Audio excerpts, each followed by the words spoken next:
Bienvenue dans l'émission La vérité de l'Évangile avec Andrew Womack, un ministère d'enseignement qui se concentre sur l'amour et la grâce inconditionnelle de Dieu. Lorsque vous êtes né de nouveau en Jésus-Christ, vous avez reçu en vous la provision à tous vos besoins. Et le reste de la vie chrétienne consiste à apprendre à se reposer dans ce que Jésus a déjà fait. Nous possédons déjà ces choses et nous devons nous reposer dans ce que Jésus a déjà fait. Et maintenant, voilà Andrew. Bienvenue dans notre émission La vérité de l'Évangile. Aujourd'hui, je continue à enseigner au sujet du fait que le Seigneur vous a déjà donné tout ce dont vous avez besoin. Je sais que c'est une déclaration étonnante pour la plupart des gens qui pensent qu'il leur manque quelque chose. Eh bien, sachez que ça n'est pas le cas. Vous avez reçu la provision à tous vos besoins. Mais c'est dans le domaine spirituel. C'est ce que je vais commencer à expliquer aujourd'hui. Donc cette série s'intitule « Vous l'avez déjà ». Et je vous encourage à vous procurer ces ressources. J'ai déjà expliqué que vous avez été bénis de toute bénédiction spirituelle, que vous avez déjà la même puissance que celle qui a ressuscité Christ d'entre les morts, que la foi ne fait pas bouger Dieu, mais elle ne fait que s'approprier ce qu'il a déjà fait en Christ. C'est une déclaration puissante. Je sais que c'est vraiment radical pour la plupart des gens. Et certains n'arrivent tout simplement pas à l'accepter, parce que c'est un enseignement et une pensée complètement opposés à ce qu'on leur a enseigné. La plupart des gens s'approchent de Dieu en sachant qu'il a toute la puissance, il est tout-puissant, mais ils pensent qu'il n'a encore rien fait. Il pourrait le faire s'il le voulait, donc ils s'approchent de lui en mendiant, en suppliant, et j'enseignais que ce n'est pas la vérité, il a déjà tout fait. Il a anticipé chaque problème auquel vous devez faire face, et tout ce qu'il vous reste à faire, c'est de croire que c'est accompli et d'actionner l'interrupteur. J'utilisais un passage d'Ésaïe au chapitre 45, verset 11, où il est dit « Commandez-moi à l'égard de l'œuvre de mes mains ». Nous ne commandons pas Dieu dans le sens où nous lui disons que faire, certainement pas. Ce n'est pas ce dont je parle et ce n'est pas ce qu'explique la parole. Mais c'est similaire à la compagnie d'électricité qui génère la puissance. Elle l'achemine jusqu'à chez vous, mais elle ne vient pas l'allumer à votre place. Elle est à votre disposition. La compagnie a pourvu à tous vos besoins en électricité, mais c'est à vous de l'activer. C'est à vous d'actionner l'interrupteur. C'est la même chose avec Dieu, il a pourvu à tout. Ce n'est pas que vous lui donnez des ordres en lui faisant faire quelque chose qu'il ne veut pas faire, non. Il a déjà tout fait et lorsque vous êtes né de nouveau, vous avez reçu la même puissance à l'intérieur de vous que celle qui a ressuscité Jésus-Christ de la mort. Mais c'est à vous de vous en servir. Vous ne pouvez pas vous approcher de Dieu et lui demander de faire ce qu'il vous a demandé de faire. Dans Jacques chapitre 4 au verset 7, il est écrit « Soumettez-vous donc à Dieu, mais résistez au diable, et il fuira loin de vous. » Il n'est pas dit qu'il fuira loin de Dieu. Il est évident que c'est la puissance de Dieu. Vous n'êtes pas de taille à vous mesurer au diable par vous-même, dans votre nature propre. Mais dans votre être né de nouveau, vous possédez une plus grande autorité et une plus grande puissance que celle du diable. Et c'est à vous de résister au diable. Si vous vous approchez du Seigneur en disant « Oh Seigneur, le diable est en train de m'écraser, je suis malade, je suis pauvre, je suis déprimé et découragé. Oh Dieu, s'il te plaît, délivre-moi du diable. » Il ne se passera rien parce qu'il vous a dit de résister au diable. C'est à vous de combattre le diable. C'est à vous de tenir ferme contre lui et il fuira loin de vous. Dieu et le diable ne sont pas en conflit direct aujourd'hui. Ils se sont rencontrés au travers de Jésus et Jésus l'a vaincu. Il est sorti de l'enfer avec les clés de la mort et du séjour des morts en sa possession. Jésus a vaincu Satan. Satan est un ennemi vaincu. Il n'y a pas de conflit direct entre Dieu et le diable. Mais Dieu nous a donné sa puissance et Satan s'oppose à nous. Il ne combat pas Dieu directement, ce combat a déjà été gagné, mais il vient nous mentir, nous tromper, nous attaquer par de nombreux moyens. Et le fait de demander à Dieu de vous débarrasser du diable et de vous libérer de cet ennemi ne fonctionnera pas. Ce n'est pas ce qui est écrit dans le manuel. C'est à vous de résister au diable et il fuira loin de vous.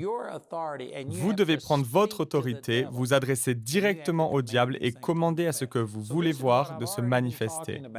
C'est ce dont nous avons parlé jusqu'à présent, du fait que Dieu vous a déjà guéri Dieu vous a déjà équipé pour prospérer. Tout ce dont vous avez besoin, l'amour, la joie, la paix, tout ce dont vous avez besoin a déjà été pourvu. C'est en vous. C'est déjà à l'intérieur de vous. Vous n'avez pas besoin que Dieu vienne mettre quelque chose en vous. Vous n'avez pas besoin de recevoir plus de la part de Dieu. Ce dont vous avez besoin, c'est d'apprendre à puiser dans ce que Dieu a déjà placé à l'intérieur de vous. Et lorsque j'explique ces choses, il y a des multitudes de personnes, des multitudes de chrétiens qui ne peuvent pas l'accepter. Et la raison est qu'ils ne le voient pas. Ils ne le ressentent pas. Ils ne ressentent rien et ne peuvent rien toucher. Voici une autre manière de le présenter. La plupart des chrétiens ne permettent pas à la Bible de se mettre en travers de ce qu'ils croient. Beaucoup ne se fient qu'à ce qu'ils ressentent, à ce qu'ils voient et à ce qu'on leur a dit plutôt qu'à ce qu'enseigne la parole de Dieu. Lorsque je dis que vous êtes déjà guéris, que vous possédez la prospérité, que vous avez été délivrés, que vous êtes aimés, etc., les gens répondent « Mais je ne me sens pas aimé ». Et ils permettent à leur ressenti, à leurs cinq sens de les dominer sans tenir compte de ce que dit la parole de Dieu. Donc ce que je veux commencer à faire aujourd'hui, c'est expliquer ces vérités. Comment les comprendre? Par exemple, la Bible dit que par ces meurtrissures, vous avez été guéris. Mais voici le rapport du médecin qui dit que non, vous avez un cancer au stade terminal, vous avez des douleurs dans votre corps. Parfois, vous pouvez même voir les tumeurs ou les ressentir. Et vous dites, la parole de Dieu dit que j'ai été guéri, 1 Pierre 2, 24. Mais voici le rapport du médecin disant que je ne suis pas guéri. Et voici ce que je ressens. Comment réconcilier tout cela? La réponse me semble tellement évidente. C'est qu'il y a plus que ce monde physique. Il y a quelque chose au-delà de ce monde tangible. Il y a un monde spirituel. Et lorsque les Écritures enseignent que par ces meurtrissures vous avez été guéris, ce n'est peut-être pas encore une réalité physique, mais dans votre esprit, vous possédez la puissance de résurrection qui est en vous. Elle est là. Et la foi est tout simplement comme un pont ou un conduit entre le domaine invisible, le domaine spirituel et le domaine physique.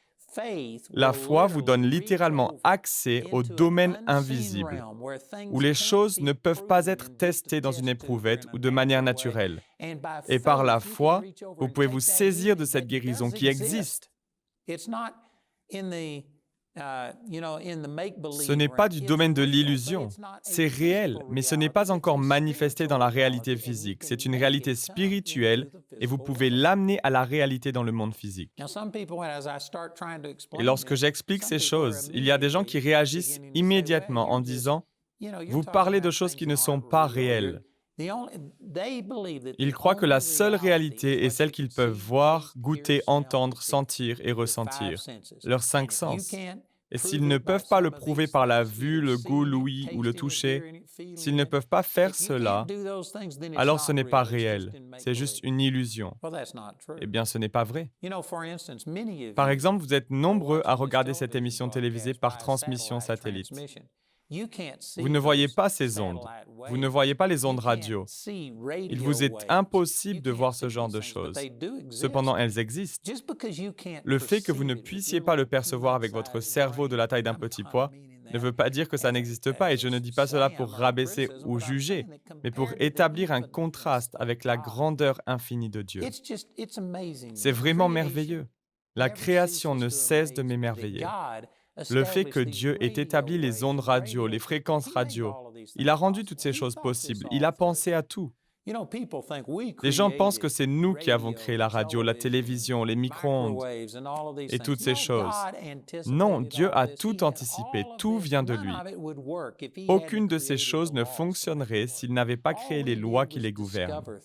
Tout ce que nous avons fait, c'est de découvrir ces choses et se mettre à les utiliser. Lorsque vous commencez à recevoir les ondes radio, télévision ou autres, vous ne pouvez pas les voir. Et pourtant, vous croyez qu'elles existent. Et pour le prouver, il vous suffit de prendre un poste de télévision, de le brancher, de l'allumer, de le régler, et ainsi vous commencez à recevoir le signal. Mais notez bien que le signal n'est pas émis au moment où vous allumez votre poste de télévision. Le signal était déjà là, dans le domaine invisible. À cet instant précis, où que vous soyez, Que vous soyez chez vous, dans votre voiture, peu importe, il y a de nombreuses ondes de télévision et de radio tout autour de vous. Mais vous n'en captez qu'une seule parce que vous êtes branché sur cette fréquence. Cela n'empêche pas qu'il y ait des ondes tout autour de vous. Si vous pensez que non, il n'y en a pas parce que je ne les vois pas, où sont-elles? Mais cela ne signifie pas qu'elles n'existent pas, ça veut tout simplement dire que vous ne les percevez pas. Mais elles existent, et à nouveau, afin de le prouver, vous pouvez prendre un poste de radio ou de télévision et l'allumer. Il y a des choses qui existent dans le domaine invisible. Ce n'est pas forcément une comparaison parfaite, parce que malgré le fait que ce soit invisible, et que vous ne pouvez pas l'entendre avec vos oreilles ou le voir avec vos yeux, c'est cependant une chose physique qui existe dans notre réalité physique. Mais il y a également un domaine totalement invisible. Il y a un monde spirituel qui existe. Il y a des réalités spirituelles autour de nous. Il y a des anges, il y a des démons. Et pas seulement autour de nous, mais à l'intérieur de vous, il y a un vous spirituel. Et dans votre esprit, vous possédez des choses qui sont réelles. Elles sont réelles. Le fait qu'elles ne soient pas physiques ne veut pas dire qu'elles ne sont pas réelles. Dans Hébreux, au chapitre 11, verset 1, il est écrit « Or la foi, c'est la ferme assurance des choses qu'on espère, la démonstration de celles qu'on ne voit pas. » Remarquez qu'il est dit « la démonstration de celles qu'on ne voit pas ». Il n'est pas dit la démonstration des choses qui n'existent pas. Elles existent, mais elles sont tout simplement dans le domaine invisible. Il y a un monde spirituel, il y a des anges, il y a des démons, il y a des réalités spirituelles. Il y a également des choses spirituelles à l'intérieur de vous. Et d'après les Écritures, Galates 5, 22 dit que vous avez la joie et l'amour et la paix à l'intérieur de vous, dans votre esprit né de nouveau. C'est le fruit de l'esprit. Il y a des gens qui nieront cela en disant « Eh bien non, je ne possède pas ces choses ». Pourquoi? Parce que vous ne le ressentez pas. Vos sens ne peuvent percevoir que ce qui se passe dans le domaine physique et naturel. Ils n'ont pas la capacité de comprendre les choses spirituelles. Il vous faut le faire par la foi. Et vous ne pouvez tout simplement pas percevoir les choses spirituelles par des moyens naturels. Jésus a expliqué cela de la manière suivante dans Jean chapitre 3. Lorsqu'il parlait à Nicodème. Il a dit « Ce qui est né de la chair est chair, et ce qui est né de l'esprit est esprit. » Donc il est simplement en train de dire que ce qui est esprit, et la chair est chair. Ce sont deux domaines différents, deux réalités différentes. Elles existent bien toutes les deux, elles sont toutes les deux réelles, mais vous ne pouvez pas percevoir ce qui se passe dans le domaine spirituel par des moyens naturels et physiques, comme ce que vous pouvez voir, goûter, entendre, sentir et ressentir. Alors comment peut-on savoir? Eh bien, vous avez des personnes qui sont dans les mouvances New Age et tout un tas de choses spirituelles étranges. Ils se mettront dans des états seconds ou dans la position du lotus avec leurs mains dans cette position en faisant en essayant de vider leurs pensées. Et il est possible qu'au travers de cela, ils puissent entrer en contact avec le monde spirituel démoniaque. Mais la manière d'entrer en contact avec Dieu et la manière de percevoir ce qui se passe dans le domaine spirituel, c'est au travers de la Bible. Dans Jean chapitre 6, au verset 63, Jésus dit « C'est l'esprit qui vivifie. La chair ne sert de rien. Les paroles que je vous ai dites sont esprit et vie. » La parole de Dieu est esprit. La parole de Dieu révèle ce qui se passe dans le domaine spirituel, le domaine invisible. Vous ne pouvez pas le voir avec vos yeux, mais vous pouvez le voir par la foi au travers de ce que nous rapporte la parole de Dieu. La parole de Dieu est semblable à une fenêtre. Je suis assis ici dans notre studio de télévision. Il n'y a aucune fenêtre sur l'extérieur. Nous en avons une. Elle a été recouverte d'un rideau afin d'éviter que la lumière rentre. Mais si je voulais voir ce qu'il se passe à l'extérieur, je ne pourrais pas le faire en me trouvant dans le studio. Mais si j'ouvrais le rideau et que je regardais à travers la fenêtre, alors je pourrais voir. Est-ce qu'il pleut? Est-ce que le soleil brille? Est-ce qu'il neige? Peu importe ce qu'il se passe à l'extérieur. Mais il faudrait que je regarde par la fenêtre. Eh bien, ce livre est comme un portail. C'est la fenêtre qui vous permet de voir ce qui se passe dans le domaine spirituel. Et rappelez-vous qu'il est écrit dans Hébreux chapitre 11, verset 1, « La foi, c'est la ferme assurance des choses qu'on espère, la démonstration, certaines traductions disent la preuve, de celles qu'on ne voit pas. Elles existent, elles sont simplement dans le domaine invisible. » Un jour, j'ai entendu un homme déclarer que la foi consiste à dire que quelque chose existe alors qu'elle n'existe pas, et que si vous le confessez en y croyant fermement, alors ça se réalisera. Il y a beaucoup de gens qui pensent que c'est ce qu'est la foi, mais c'est faux. La foi consiste à dire que quelque chose qui ne peut pas être vu à ce moment précis est tout de même réel, qu'elle existe. Elle est tout simplement invisible dans le domaine spirituel.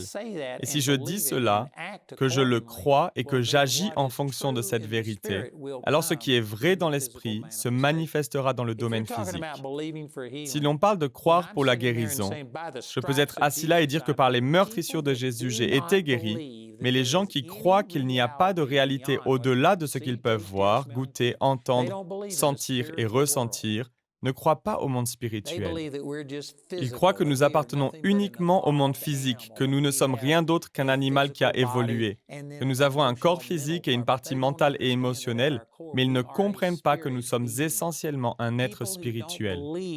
Les gens qui ne croient pas au domaine spirituel peuvent entendre une personne dire que par les meurtrissures de Jésus, elle a été guérie, mais si ce n'est pas accompagné du rapport du médecin, si la douleur ne disparaît pas, si le symptôme visible ne disparaît pas, alors ils ne croient pas que c'est réel, parce qu'ils regardent seulement au domaine physique.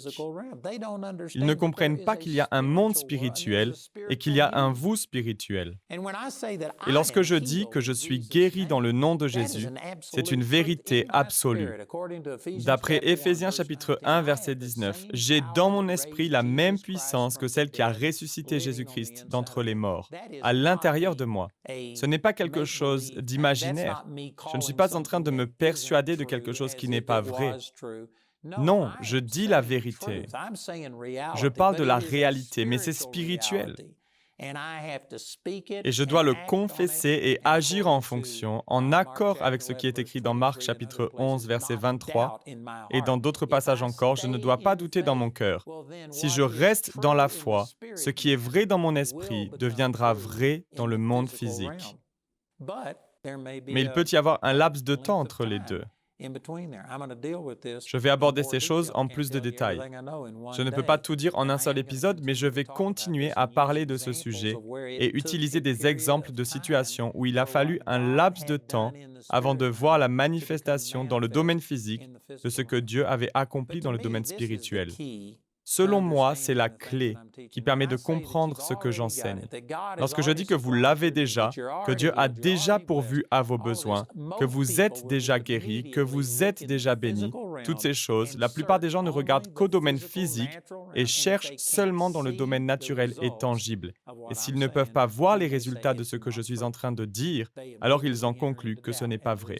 Immédiatement, ils se mettent à douter et la raison est qu'ils ne comprennent pas, qu'ils ne reconnaissent pas qu'il y a un monde spirituel et un domaine spirituel. Si vous ignorez cela, si vous ne reconnaissez pas qu'il y a toutes sortes de choses qui se passent dans le domaine invisible que nous ne pouvons pas voir, si vous ne comprenez pas cela, alors vous ne verrez jamais les bienfaits, tous les bienfaits de ce que Jésus a pourvu pour vous se manifester. Je vous garantis que dans le domaine naturel, il y a beaucoup de choses qui ne s'alignent pas avec la parole de Dieu. Mais si vous êtes né de nouveau, si Jésus est votre Seigneur, alors dès l'instant où vous êtes né de nouveau, vous avez reçu une sagesse parfaite, une guérison parfaite, une prospérité parfaite, la joie, la paix, la stabilité émotionnelle. Tout dans votre être spirituel est parfait. Mais cela ne veut pas dire que ça va automatiquement changer votre réalité physique, car il vous faut le croire. Il vous faut en arriver au point où ce que vous croyez être vrai, vous concernant dans l'esprit, devient plus réel que ce que vous voyez ou ressentez dans le domaine physique. Et à nouveau, beaucoup de gens n'arrivent pas à franchir cette étape parce qu'ils ont appris à se focaliser uniquement sur le domaine physique. C'est ce que la Bible appelle un état charnel. Pour la plupart des gens en dehors de la foi chrétienne, le mot charnel n'est probablement même pas utilisé, mais lorsque vous en parlez aux chrétiens, cela décrit une personne réprouvée, quelqu'un de terrible ou un grand pécheur. Eh bien, effectivement, ça inclut ce genre de personnes, mais le mot charnel veut tout simplement dire que vous êtes contrôlé, dominé et limité par vos 5 sens, ce que vous pouvez voir, goûter, entendre, sentir et ressentir. Et la Bible dit que la chair est inimitié contre Dieu.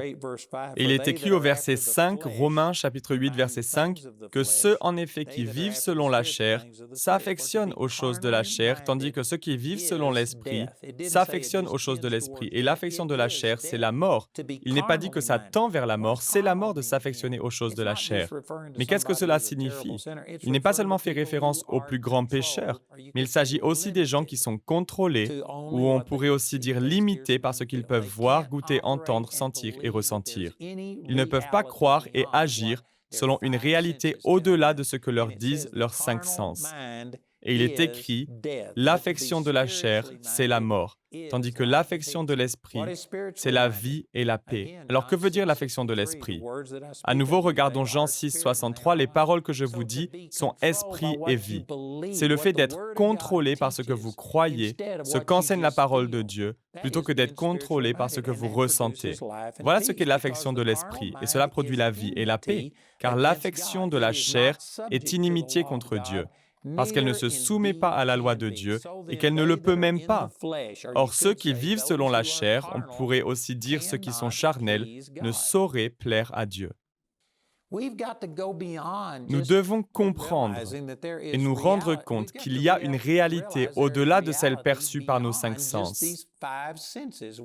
et ce qu'ils nous transmettent. Il y a un monde spirituel et Dieu a placé à l'intérieur de nous la puissance de résurrection. À cet instant précis, si vous vous sentez déprimé et découragé, c'est parce que vous ne faites que considérer le domaine de votre âme et de vos émotions. Mais si vous consultez la parole de Dieu, elle vous enseigne que vous avez l'amour, la joie, la paix, la patience, la bonté, la bienveillance, la foi, la douceur, la maîtrise de soi à l'intérieur de vous. Cela n'est pas un mensonge qui deviendra peut-être réalité à force de le confesser et de le croire très fort. Non, c'est la vérité. Dans votre être spirituel, votre esprit se réjouit. Si vous êtes né de nouveau, alors dans votre esprit né de nouveau, vous possédez le fruit de l'esprit, qui est l'amour, la joie et la paix. Vous avez une joie débordante à l'intérieur de vous. Il y a une fête dans votre esprit, dans votre être né de nouveau. Je peux vous garantir que l'esprit à l'intérieur de vous se réjouit à cet instant précis et il rend témoignage à ce que je dis. Votre esprit essaye de vous amener à croire que vous avez ces choses, que Dieu vous a déjà béni de toute bénédiction spirituelle. Mais la plupart des gens ne se fient pas à ce que leur dit l'esprit, à ce que la parole de Dieu révèle par l'esprit. Ils se fient à ce qu'ils peuvent voir, goûter, entendre, sentir et ressentir. Ils écoutent les mauvaises nouvelles, ils écoutent toutes sortes de mauvaises choses, ils regardent toutes leurs factures, ils craignent que l'agence de recouvrement vienne leur saisir quelque chose. Ils se focalisent sur ces choses-là. Et si vous ne vous concentrez que sur le domaine naturel, alors vous serez séparés et coupés du domaine spirituel, de la puissance et de la provision que Dieu a donnée par son esprit. Mais si vous parvenez à utiliser cela comme une fenêtre, la parole de Dieu est esprit et elle est vie, alors peu importe ce que dit le médecin, ce que dit le banquier ou qui que ce soit d'autre, c'est ce que Dieu dit qui compte. Je crois que c'est réel. Je crois que le monde spirituel a créé le monde physique. C'est la puissance d'origine. Cette puissance originelle est plus grande que tout ce qu'elle a pu créer. Le monde spirituel existait avant qu'il n'y ait un monde physique. Et lorsque ce monde physique sera détruit, le monde spirituel, lui, subsistera. Le domaine spirituel est plus réel que ce que vous ressentez. Lorsque vous arrivez à croire cela en vous appropriant l'image que peint la parole de Dieu au sujet de qui nous sommes et de ce que nous avons dans l'esprit, lorsque vous parvenez à croire, à vous laisser dominer par ces choses et à agir selon ce que dit la parole sur vous, plutôt que de vous focaliser sur ce que dit le médecin à votre sujet, le banquier ou toute autre personne, alors ce qui est réel dans le domaine spirituel se manifestera dans le domaine physique. Je suis vraiment à court de temps, mais je vous encourage à écouter notre annonceur qui vous dira comment vous procurer nos ressources. Vous avez besoin de cet enseignement, il vous rendra libre. Donc écoutez notre annonceur, nous avons le livre, le guide d'études, les DVD et CD. Alors écoutez, écrivez-nous ou appelez-nous aujourd'hui et rejoignez-moi à nouveau demain pour un nouvel épisode de La Vérité de l'Évangile. Le programme d'aujourd'hui fait partie de la série « Vous l'avez déjà ». Nous espérons que ce message vous a béni. Notre ligne téléphonique est ouverte aux heures indiquées à l'écran. Appelez-nous si vous avez des questions sur ce programme, si vous avez besoin de prière ou si vous désirez commander l'un de nos enseignements. Vous pouvez nous contacter au numéro qui s'affiche à l'écran. Ce programme a été rendu possible grâce au soutien financier de nos partenaires. Si vous souhaitez devenir partenaire, vous pouvez le faire en appelant ces numéros. Nous vous proposons un livre sur le même sujet que l'émission d'aujourd'hui, intitulé « Vous l'avez déjà », que vous pouvez vous procurer pour 16 €. Les 30 émissions de cette série sont disponibles en DVD pour 22 €. Vous pouvez également vous les procurer en CD pour la somme de 15 €. Si vous commandez les 2 albums, CD et DVD de manière simultanée, le prix de l'ensemble est de seulement 30 €. Vous pouvez aussi opter pour les fichiers audio MP3 et vidéo MP4 sur clé USB pour 30 €. Le guide d'études est pour l'instant seulement disponible en anglais. Il inclut le contenu du livre ainsi que des questions en rapport avec chaque sujet abordé afin d'étudier seul ou en groupe. Pour tous nos téléspectateurs qui se trouvent en dehors de l'Europe, tous les produits que nous vous présentons sont disponibles grâce à nos bureaux dans votre région. Vous pouvez les contacter grâce aux détails qui s'affichent sur votre écran afin de connaître le prix dans leur monnaie locale. Andrew a à cœur que chacun puisse écouter ou regarder ce programme à sa convenance et puisse le partager avec d'autres. Si vous ne pouvez pas vous permettre d'acheter les CD ou DVD, nous vous enverrons un lien afin de télécharger gratuitement l'enseignement de cette semaine en version audio MP3. Notez que vous ne pouvez profiter de cette offre qu'en appelant notre ligne téléphonique. Vous pouvez nous appeler dès maintenant au numéro qui s'affiche sur votre écran. Nous nous ferons un plaisir de répondre à vos questions, de prier avec vous ou de vous aider à commander l'un de nos enseignements. Notre ligne sera ouverte pendant les heures inscrites à l'écran. Nos opérateurs téléphoniques répondront en français ou en anglais selon les informations qui se trouvent sur cette annonce. Toutes les ressources d'Andrew en français se trouvent dans les boutiques en ligne des sites internet de nos bureaux affichés à l'écran. Vous pouvez également nous joindre par email en français et en anglais aux adresses qui s'affichent sur votre écran. Nous espérons avoir de vos nouvelles. La prochaine fois, dans la vérité de l'Évangile, si vous avez besoin de guérison, il n'est pas nécessaire que Dieu fasse quoi que ce soit pour vous guérir. Il a fait tout ce qui était nécessaire pour vous donner votre guérison il y a 2000 ans. Par les meurtrissures de Jésus, vous avez été guéris. Quelqu'un pourrait répondre « Eh bien, ce n'est pas vrai parce que je suis toujours malade. Voici le rapport du médecin. Je ressens même la douleur dans mon corps pour le prouver. » Tout ce que peut faire le médecin, tout ce que vous pouvez faire au moyen de vos 5 sens, c'est sonder le domaine physique. Mais dans le domaine spirituel, il est écrit dans Jean chapitre 4, verset 24, que Dieu est esprit et il faut que ceux qui l'adorent en esprit et en vérité. Dans le domaine spirituel, vous avez été recréés.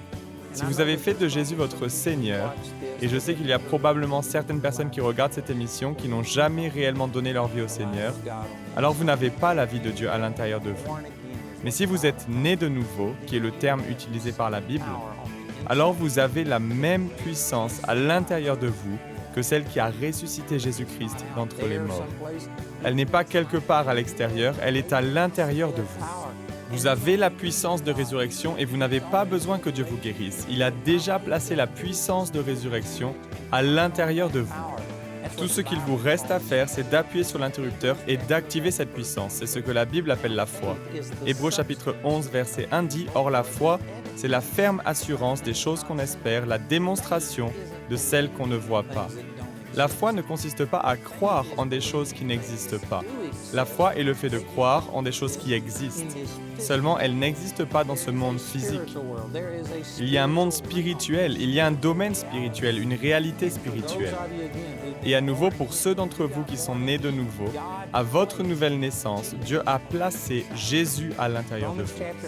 Romains chapitre 8, verset 9 dit « Si quelqu'un n'a pas l'esprit de Christ, il ne lui appartient pas. » Si vous êtes né de nouveau, vous avez l'esprit de son Fils qui crie « Abba Père ». C'est ce qui est écrit dans Galates au chapitre 4. Rejoignez-nous pour plus d'émissions La vérité de l'Évangile.